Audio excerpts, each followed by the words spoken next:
인간으로서 겪을 수밖에 없는 어떤 근원적 갈증이라고 보여요. 그러니까 즉 인간이 한계에 있는 거, 풀 수 없는 거, 아무리 노력해도 해결할 수 없는 문제들. 이제 우리 삶에 이런 문제들이 많이 있죠. 일단 크게 저는 여기서 예수님께서 말씀하신 이 갈증에 대해서 크게 한 세 가지로 보려고 그래요. 첫 번째는 우리가 생존을 해야 되겠기에, 육신을 입고 생존을 해야 되겠기에 먹고 사는 문제로 생기는 염려와 근심이 있어요. 그러니까 인간이라면 누구나 무엇을 먹어야 되지, 무엇을 마셔야 되지, 무엇을 입어야 되지, 어디서 자야 되지, 또 처자식은 또 어떻게 챙겨야 되지, 이런 것들이 없을래야 없을 수가 없어요. 그렇지만 이러한 염려, 걱정, 이러한 것들이 우리 심령을 상하게 하거든요. 평안과 안식을 주지 못하거든요. 그러니까 이런 것도 주님 앞에 내려놓고 쉼을 얻을 수가 있어야 돼요. 두 번째는 죽음에 대한 공포. 정말 내가 사랑했던 친구, 연인, 남편, 부인, 뭐 이런 사람들이 나보다 먼저 일찍 죽게 되면 얼마나 마음이 아파요. 또 그런 주변 사람들의 그런 죽음을 보면서 나 또한 죽을 것인데 그 죽음에 대한, 죽고 나의 존재가 이 땅에서 사라질 거에 대한 두려움이 있어요. 우리 인간으로서 어떻게 해결할 수 없는 거예요. 그래서 살면서 삶이 매일매일 뭐 똑같은 것 같고 별 의미 없는 것 같고, 그럼에도 불구하고 더 오래 살고 싶고, 막 이 삶이 생각보다 후딱 지나간다, 뭐 이런 생각이 드니까 엊그제 내가 무슨 정말 이팔 청춘이었는데 눈 깜빡하고 나니까 내가 벌써 인생의 반을 살았구나, 인생의 뭐 3분의 1을 살았구나, 막 이럴 수 있는 거예요. 그럼 아쉽다, 어떻게 영생할 수는 없을까, 뭐 이런 것들. 그리고 세 번째는 내세에 대한 근원적 두려움이라고 생각해요. 그렇다면 우리가 만약에 정말 내세가 있다면, 우리가 죽은 이후에 내세가 있다면 나는 어떻게 될 것이냐, 나는 어떻게 될 것이냐, 과연 지옥이라는 게 있을까, 죄 지은 사람들이 가는 지옥이라는 게 있을까, 또 착하게 산 사람들이 가는 천국이 있을까, 막 이런 거에 대한 막연한 갈증이 있어요. 막연한 두려움이 있어요. 내가 한평생 제대로 살았나? 혹시 이 상태에서 살다 죽으면 정말 하나님이 계시다면 지옥 가는 거 아닐까? 뭐 이런 것들. 그러니까 삶에 대한, 이 땅의 삶에 대한 염려와 근심, 그리고 우리 죽음, 그리고 죽은 이후에 내세에 대한 두려움. 이러한 것들이 우리 스스로 해결할 수 없는 근원적인 갈증이란 말이에요. 근데 38절에 예수님이 그거에 대한 해답을 제시하고 계셔요. 나를 믿는 자는 성경의 이름과 같이 그 배에서 생수의 강이 흘러나오리라 하시니. 아멘. 그러니까 내 안에서 생수가 흘러나온대요. 그럼 이미 나는 그 생수로 말미암아 갈증이 해결된 거예요.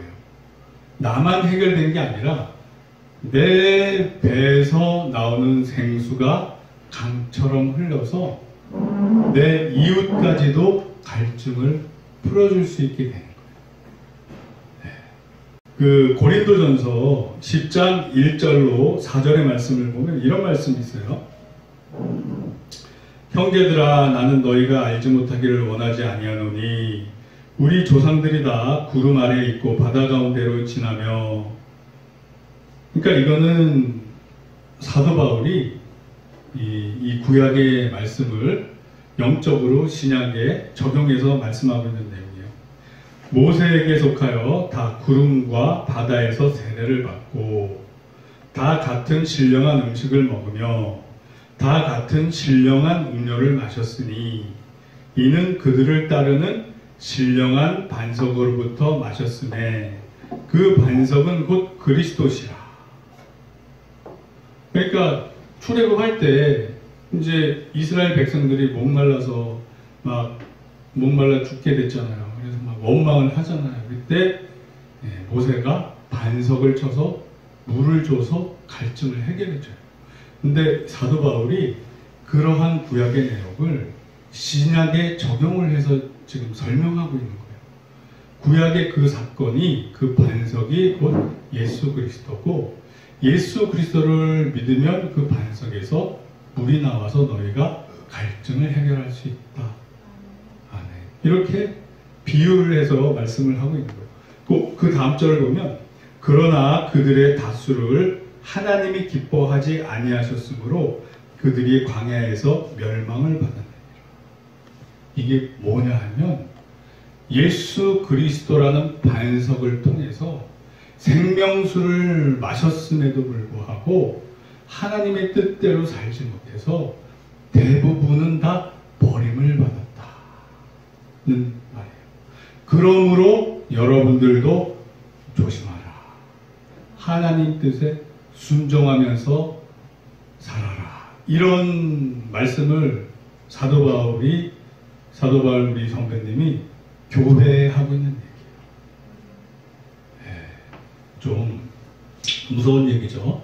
반석에서 나온 생수를 다 먹고 갈증은 해결했지만 그 이후에 그냥 하나님 뜻대로 살지 못해서 버림받았다는 거예요. 자, 근데 지금 우리가 읽은 이 구절, 예수님을 믿는 자는 그 배에서 생수의 강이 흘러나온다 그랬어요. 나도 갈증을 해결하고 나 외에 나를 통해 남들도 갈증을 해결할 수 있다는 말이에요. 생수의 강이 내 배에서 나오니까.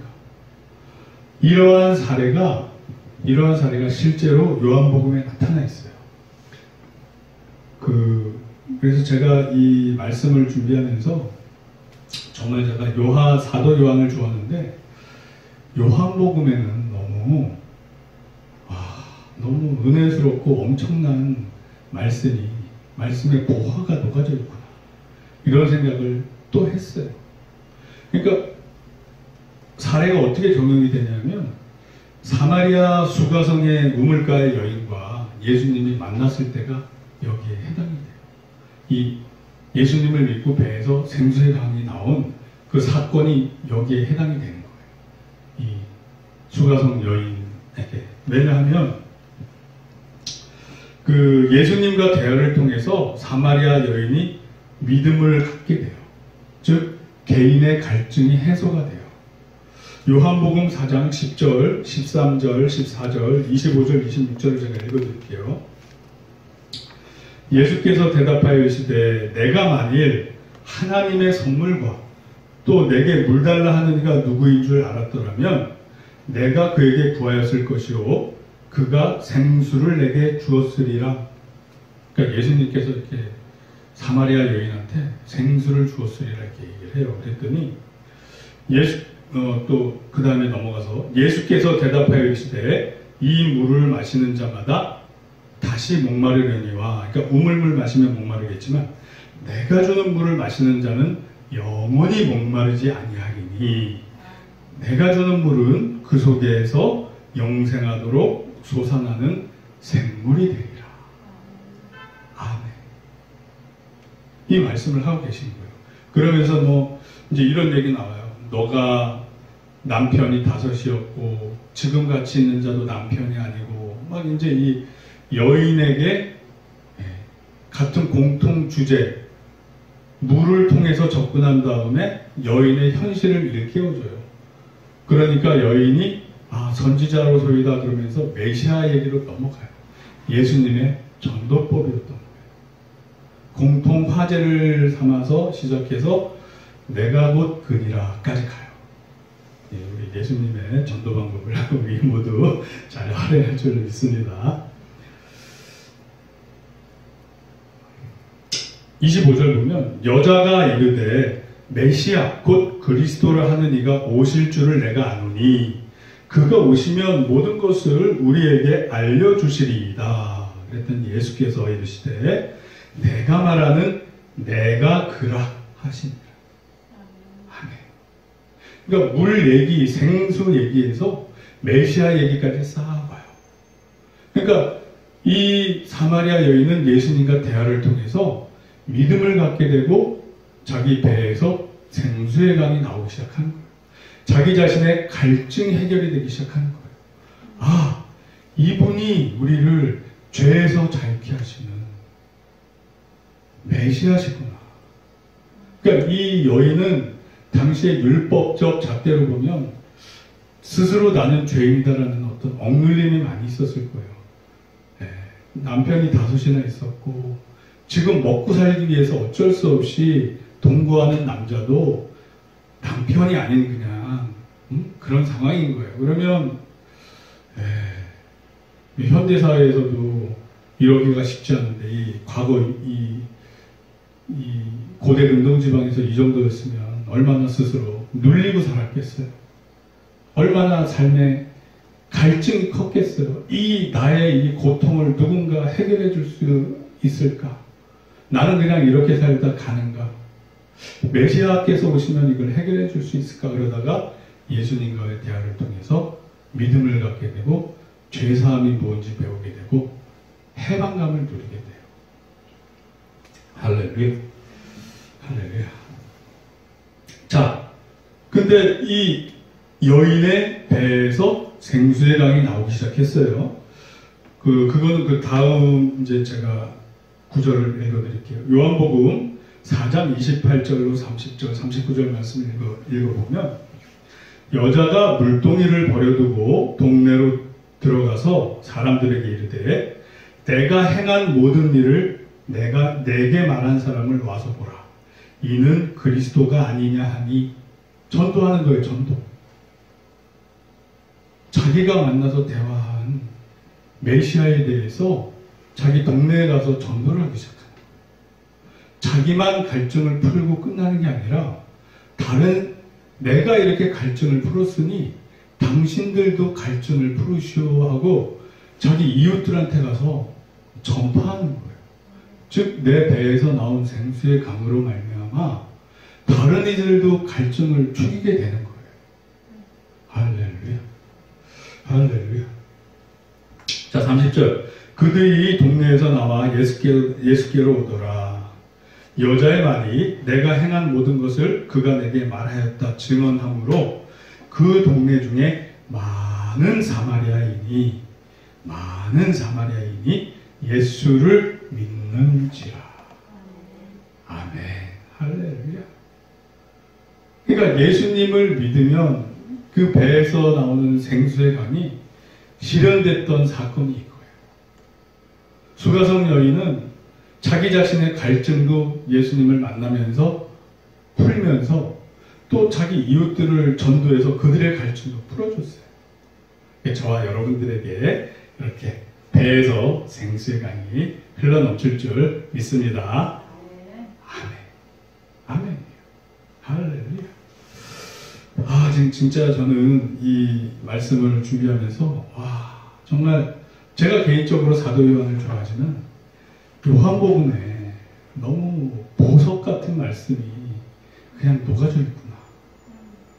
그런 생각을 또 했어요. 이제 여기서 조금 발전되면 이제 그 다음에 이런 말씀이 있어요. 예수의 말씀으로 말미암아 믿는 자가 더욱 많아. 그 여자에게 말하되 이제 우리가 믿는 것은 내 말로 인함이 아니니 이는 우리가 친히 듣고 그가 참으로 세상의 구주신 줄 알미라 하였더라.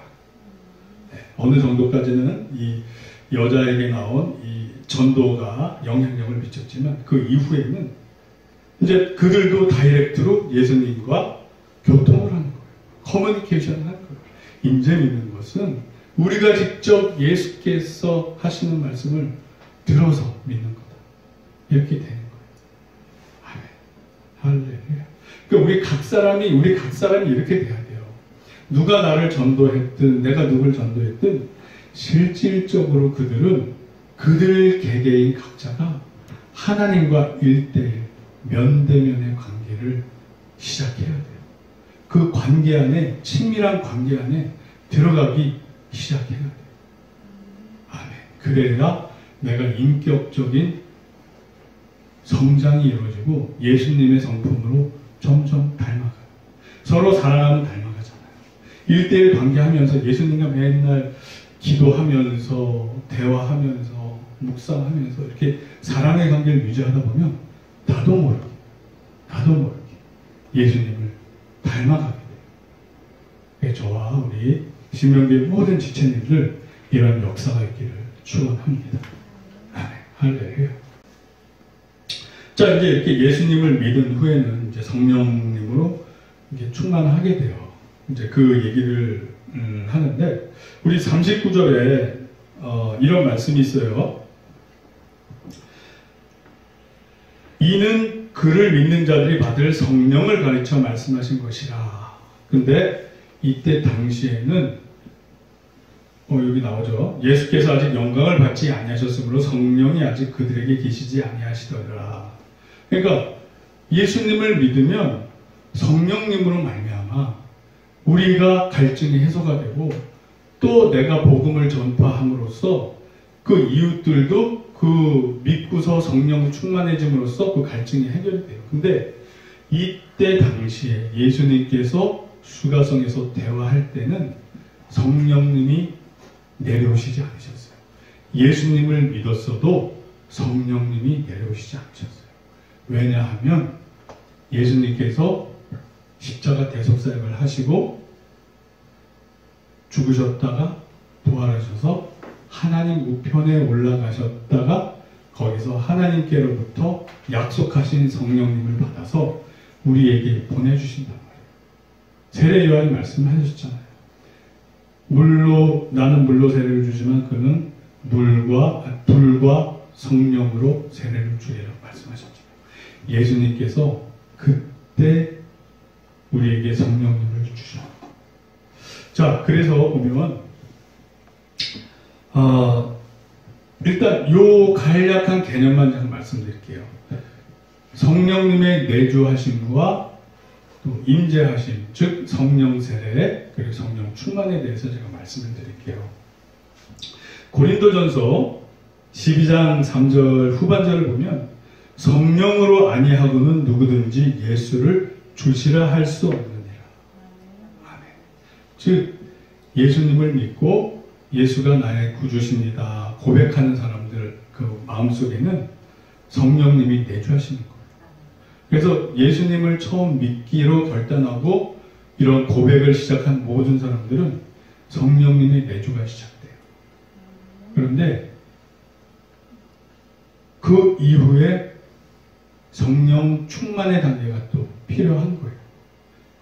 그것을 오순절에서 일어났던 사건은 사도행전 2장 4절에서 방언하면서 성령 충만해졌더라 했던 것은 이때는 예수님이 성령님을 처음으로 보내주신 사건이라 그때는 성령님의 내주하심과 성령님의 임재하심, 즉 충만하심이 동시에 일어났던 거예요. 그 전에는 성령님이 오시지 않았기 때문에 예수님이 하나님 우편에서 하나님과 동등한 본질로 우리에게 성령님을 보내주셨단 말이에요. 내가 처음이자 마지막이라고 요한계시록에 보면 나오잖아요. 하나님 말씀에서도 내가 처음이자 마지막이다. 예수께서 스스로도 내가 처음이자 마지막이다. 즉 하나님과 예수님은 동일 본질이에요. 그리고 예수님께서 사역 마치시고 올라가셔서 성령님을 보내주셔야 우리에게 성령님이 임했어요. 그러니까 구약에도 성령님이 있긴 있었어요. 특별하신 기름 부음 받은 자들만, 일반 사람들한테는 없었어요. 그래서 12제자에도 없었어요. 그러다가 예수님께서 올라가셔서 부어주실 때 그때부터는 성령님이 그 누구라도 예수를 그리스도로 시인하는 모든 자들에게 내주함이 시작이 돼요. 아멘. 근데 요 때는 초대교회 처음 성령님이 내리실 때라 내주하심과 충만하심이 같이 와요. 저도 어려서부터 예수님 믿었잖아요. 어려서부터 예수님을 구주로 시인했어요. 그런데 제가 방언을 받고 막 이 성령 세례 받고 충만함 받은 것은 청년 30이 넘어서 했어요. 제가 과거에 명성교회 다닐 때 얼마나 사모했는지 막 낮에도 가서 예배드리고 저녁 예배 또 가서 예배드리고 기도하고 하나님을 바라보면서 간절히 사모하고 했음에도 불구하고 내 입으로 구주를 시인하고 했음에도 불구하고 이 성령님의 임재를 체험하지 못했었어요. 네. 그러니까 내주만 있었던 상태예요. 그러다가 제가 여의도 순복음교회에서 이제 믿음 생활하면서 우리 교구 목사님이 막 저를 위해서 뭐 성령 세례 받으라 막 기도 많이 해주시더라고요. 근데 금요 철야 때 이렇게 설교 듣고 기도하는데 막 주님이 막 사모가 되면서 와 주님을 막 사모하는데 갑자기 기도하는데 혀가 제 통제를 벗어나면서 얼얼해지면서 혀가 꼬이는 거예요. 어레 하면서 막 이게 방언이 되더라고요. 지금은 흉내내기도 힘든데 정말 신기한 경험을 그때 했어요. 그래서 내주하심이 일반적으로 먼저 일어나고 주님의 뜻에 따라 순종하며 살 때 제 마음이나 뭐 그런 이 자세나 이런 것들이 그러면 그렇게 임재하심이 일어나더라고요. 네, 그래서 성령 충만함, 성령 세례를 받았어요. 그래서 성령 세례와 성령 충만함의 차이는 뭐냐면 오순절 처음 받은 성령 세례, 그 성령 충만은 성령 세례라고요. 그러니까 각자가 이 성령님의 임재하심을 처음 겪을 때를 성령 세례라고 해요. 근데 반복적으로 이 성령 충만함은 계속 일어나요. 그리고 우리가 믿음 안에 올바로 서 있으면 계속 이 성령 충만을 유지할 수가 있어요. 그래서 처음 받는 성령 충만은 성령 세례고 그 이후는 그냥 성령 충만이라고 그래요. 자,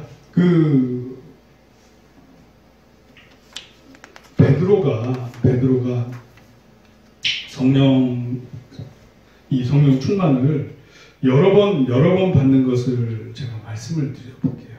그러니까 이게 반복적으로 받게 돼요.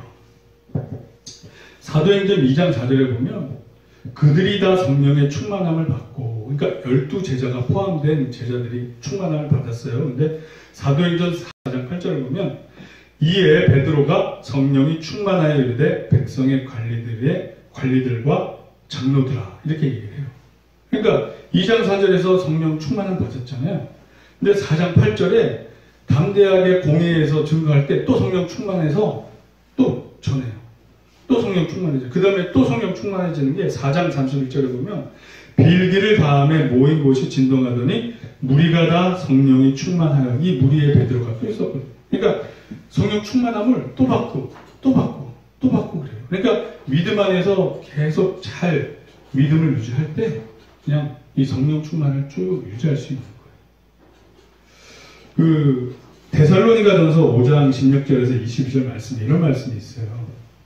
항상 기뻐하라, 쉬지 말고 기도하라, 범사에 감사하라, 이것이 그리스도 예수 안에서 너희를 향하신 하나님의 뜻이니라. 다음에 뭐라고 그러냐면 성령을 소멸하지 말며. 아멘. 그러니까 성령을 유지하라는 거예요. 이 성령 충만함을 유지하라는 거예요. 네. 이 성령 충만함을 관리를 해야 돼요. 관리를 해야 돼요. 우리가 죄를 지면 성령님은 거룩하시기 때문에 우리의 죄와 동거할 수가 없어요. 그래서 성령 충만함이 또 사라져요. 우리가 죄를 짓거나 하나님 뜻에 불순종할 때 다시 또 회개하고 또 하나님 말씀대로 순종하는 삶에 들어가면 다시 또 성령 충만해지겠지만 거룩함과 죄는 함께 할 수 없어요. 성삼일체 하나님은 모두 다 거룩하신 분이에요. 그래서 우리가 죄 속에 거할 때는 성령 충만할 수가 없어요. 그런데 은사 받은 사람들은 은사는 그대로 발현될 수 있어요. 예수님이 그래서 우리에게 뭐라고 했냐면 그 나무는 그 열매를 보았다고 했어요. 성령님의 열매가 있는지 없는지를 보고 확인할 수 있는 거예요. 성령님의 대표적인 열매는 뭐예요? 하나님은 사랑이시고 사랑이란 말이에요. 이 사람의 마음속에 예수 그리스도의 사랑이 있냐 없냐. 아무리 단에서 샬라바라에 시작한 말이야 사탄아 떠나가라. 근데 이게 막 은사가 막 발현돼. 병도 고쳤어. 근데 그 안에 사랑이 없어요. 예수님의 사랑이 없어요. 이거는 말짱 꽝이에요. 마태복음에 뭐라고 그래요? 내가 주의 이름으로 귀신을 쫓았고 병든 자를 고쳤고 선지자 노릇을 하였나이다. 그랬더니 예수님이 뭐래요? 나는 너를 도저히 알지 못하노라. 불법을 행한 자야 내게서 떠나가라. 예. 그래서 성령 충만은 은사로 분별하는 게 아니라 열매로 분별하는 거예요. 예. 물론 은사로 분별할 수는 있어요. 하지만 이 성령 충만을 잘 유지하려면 결국 열매에 달려있는 거예요. 열매. 아멘. 그래서 우리 스스로가 우리 자신을 잘 돌아봐야 돼요. 제가 요즘에 제 스스로 이렇게 기도를 뭐라고 그러게 하냐면, 주님, 저는 제 자신을 도저히 믿을 수가 없어요. 제가 연약하고 흔들리오니 항상 저를 붙잡아 주시옵소서. 아멘. 아멘. 왜냐하면 제가 저의 이렇게 신앙생활을 이렇게 보면 언제 넘어질지 몰라요. 넘어진지도 몰랐다 나중에 회개한 경우도 많고 너무나도 연약하고 부족한 거예요. 그저 믿을 분은 예수 그리스도. 그러니까 내가 내 자신을 절대 믿으면 안 되겠더라고요. 내 자신의 연약함을 알고 그저 퍼펙트하고 완벽하신 주님만 믿고 살아가야겠다. 그래서 이번 주에도 제가 그런 기도를 이렇게 종종 했어요. 주님, 저는 제 자신을 믿을 수 없사오니 저를 붙잡아 주시옵소서. 아멘. 아멘이에요. 어느 순간 사단의 시험에 걸려 넘어질 수 있단 말이에요. 예수님의 사랑이 아닌 사탄의 시기, 질투, 미움, 증오, 분노 이런 거에 휩쓸릴 수가 있어요. 한순간이에요. 육신을 입고 있는 인간이기 때문에 그렇습니다. 자, 그래서 성령님 우리 안에 왔어요. 그럼 성령님은 뭐죠? 성령님은 구원의 보증이시다. 로마서 8장 11절 말씀, 예수를 죽은 자 가운데서 살리신 이의 영이 너희 안에 거하시면 그리스도 예수를 죽은 자 가운데서 살리신 이가 너희 안에 거하시는 그의 영으로 말미암아 너희 죽을 몸도 살리시리라. 그러니까 예수님을 믿어서 성령님이 우리 안에 내주하시면 그 자체로 말미암아 우리는 영생을 얻게 되는 거예요. 할렐루야. 우리 에베소서 1장 13, 14절 한번 현대인의 성경을 읽어드릴게요. 이게 개역개정보다 더 이해하기 쉽게 나왔어요. 그리고 여러분도 진리의 말씀인 구원의 기쁜 소식을 듣고 그리스도를 믿게 되었으며 하나님께서는 이를 확인하는 표로 약속하신 성령을 우리에게 주셨습니다. 아멘. 성령께서는 하나님이 약속하신 것을 우리가 받을 것이라는 것을 보증하시고, 즉 구원과 영생 받을 것을 보증하시고 하나님의 백성이 구원을 받아 그분의 영광을 찬양하도록 하십니다. 한 구절만 더 읽어드릴게요. 에베소서 4장 30절 현대인의 성경, 하나님의 성령을 근심하게 하지 마십시오. 성령님은 우리의 구원을 보증해 주시는 분이십니다. 아멘. 성령님이 근심하시다가 우리가 자꾸 그냥 시험에 들어서 죄짓고 이웃의 마음을 상하게 하고 아프게 하고 그랬어요. 그러면 성령님이 거룩하신 분이라 견디다 못해 우리를 떠나갔다. 그 순간 우리의 구원도 보증받을 수 없는 거예요. 왜? 성령님이 우리 안에 계셔야 우리의 구원이 보증이 되는 건데. 아멘. 아멘이에요. 그래서 우리가 혹시라도 양심에 찔리거나 죄진 거 있는 것 같으면 바로바로 겸손하게 우리가 할 수 있는 건 아무것도 없잖아요. 그저 우리의 연약함을 솔직히 고백하고 주님 앞에 내려놓고 회개하고 주님 뜻대로 사는 거, 순종에 사는 거, 그거밖에 없죠. 거룩한 산 제사로 사는 거죠. 아멘. 아멘이에요. 자, 그래서 우리 안에 성령님이 오셨음을 우리 다 알아요. 그러면 우리 스스로가 이 성령 충만을 유지하기 위해서 죄 짓지 말고 하나님의 인도하심을 분별해서 불순종하면 안 돼요. 불순종도 죄잖아요. 아담이 하나님이 먹지 말라는 이 선악과를 먹은 게 불순종이며 동시에 죄잖아요. 그러니까 하나님 뜻에 불순종하는 게 죄란 말이에요. 그 하나님은 우리가 제사 드리는 것보다 순종하는 것을 더 가치 있게 여기신단 말이에요. 그리고 제사하는 것보다 인애를 더 가치 있게 여기신단 말이에요. 하나님의 본질이 인애, 사랑이시기 때문에 그래요.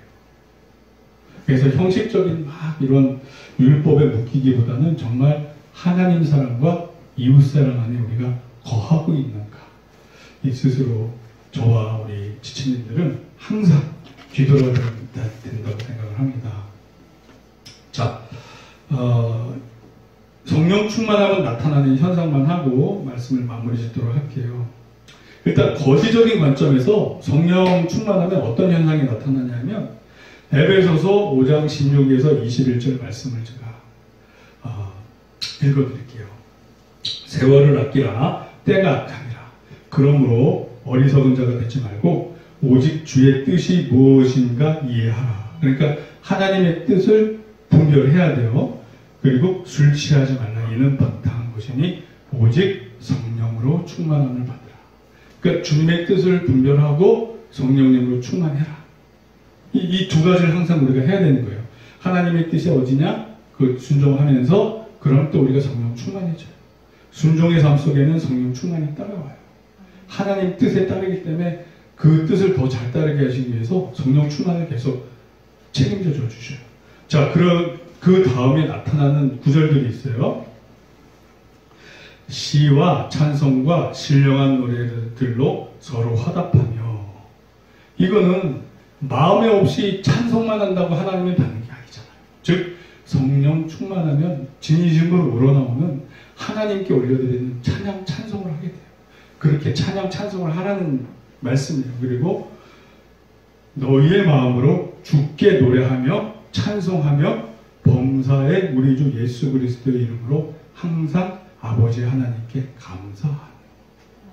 그러니까 하나님께 찬송을 올려드리며 삶의 태도에는 항상 감사가 있어요. 이게 성령 충만한 사람의 열매인 거예요. 이게 거시적인 열매예요. 하나님께 찬송하고 마음으로는 항상 감사. 그 다음에 이어서 나오는 게 그리스도를 경외함으로 피차 복종하라. 이거는 뭐냐면 형제 자매들끼리 서로 배려해주고 존중해주고 사랑하라는 뜻이에요. 피차 복종하라. 즉 상대방의 필요를 서로 채워주는 거예요. 복종하는 거니까. 상대방이 원하는 거 도와주고 채워주고 배려해주고 사랑해주고. 즉 성령 충만하면 거시적으로 두 가지가 나타나요. 첫째, 하나님을 사랑하고 이웃을 사랑하게 돼요. 이게 성령님의 거시적 열매예요. 왜? 하나님 찬송하고 감사하는 삶은 하나님 사랑하는 열매인 거예요. 그 방법인 거고, 피차 복종하는 것은 이웃 사랑하는 그 열매인 거예요. 그 현상인 거예요. 그래서 성령님이 우리 안에 내주하시고 임재하시고 충만케 되면 하나님 사랑과 이웃 사랑이 나타나게 돼요. 그래서 아무리 예수님 잘 믿는다 그리고 방언도 아주 기가 막히게 그냥 샤라바라바 할렐루야 막 샤라바라, 우와 저 사람 방언 너무 멋있었는데 막 자기 이웃을 막 핍박해 괴롭혀 자기보다 믿음 어리다고 막 책망하고 막 그냥 막 뭐야 똑바로 해 막 그러면서 막 상처받죠. 어린애는 어린애로 대해줘야 되는데 막 그냥 내가 나보다 잘났어 막 바리새인 같이 그러면 이거는 성령님의 열매가 나타나지 않는 거예요. 뭔가 잘못된 거예요. 뭔가 병든 거예요. 병든 거예요. 예수님께서 스스로 잘났다는 이 종교 지도자들, 바리새인들을 그들을 향해서 하실 말씀을 기억해야 돼요. 야, 이 독사의 자식들아. 그래서 우리는 항상 혹시 내가 하나님 보시기에 이런 교만에 있는 거 아닐까? 이런 거를 항상 스스로 염두에 둬야 될 것 같아요. 자, 그리고 거시적 관점에서는 성령 충만하면 하나님 사랑, 이웃 사랑 나타나죠. 미시적 관점에서는 나 개인에게는 어떤 게 나타나냐면 첫째, 성령님의 열매가 맺혀져요. 사랑, 희락, 화평, 오래 참음, 자비, 양성, 충성함, 절제, 이러한 것들이 점점 나타나요. 그러니까 이거는 각 사람의 성품, 개성과는 다른 거예요. 누구는 성질이 급할 수 있고, 누구는 성질이 느릴 수 있고, 누구는 외향적일 수 있고, 누구는 내향적일 수 있고, 누구는 직설적일 수 있고, 누구는 좀 이렇게 돌려서 얘기할 수 있어요. 이런 거는 각자의 개성인데, 결국에는 어떤 방법, 어떤 태도를 할지라도 그 안에 정말 상대방을 배려하고 예수님이 우리를 사랑했던 것처럼 그들의 영혼을 사랑하는 마음으로 대하고 있냐 없냐. 이 열매는 똑같다고 보여져요. 네. 그렇습니다.